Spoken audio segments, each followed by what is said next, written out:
Moi, j'ai déjà eu à discuter avec des condamnés à mort.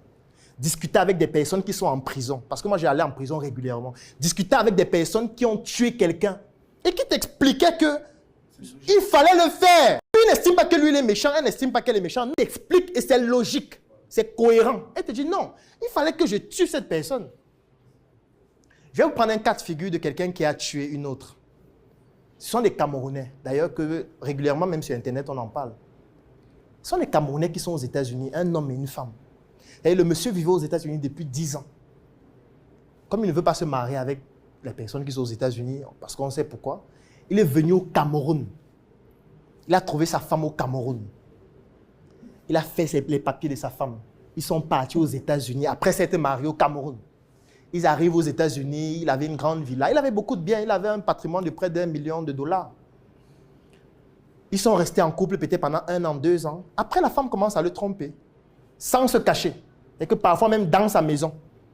Oui. Et le gars, à un moment donné, il ne supportait pas. Qu'est-ce qui se passe? Elle dit que non, elle veut divorcer, elle ne peut plus supporter vraiment et tout. Il est violent.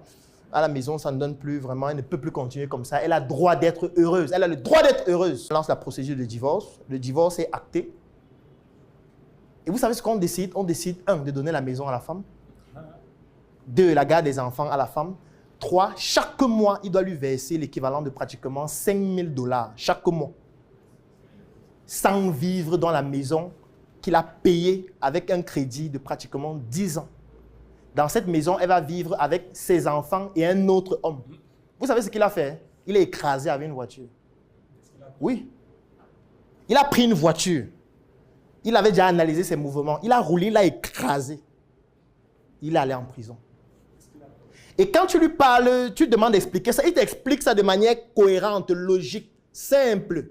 Il te dit que j'avais 2 choix. Soit je rentrais au Cameroun, parce que c'est quand même un peu difficile de donner 5 000 € à ta femme qui va coucher avec un autre homme dans ta maison chaque mois pour toute la vie.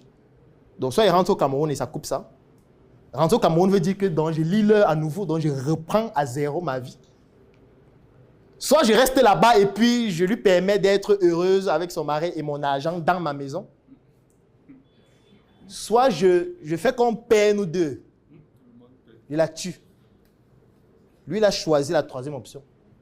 Et lui, il trouve que c'est normal. Il n'a pas de problème à être en prison. Il est en prison au calme, il n'a pas de souci.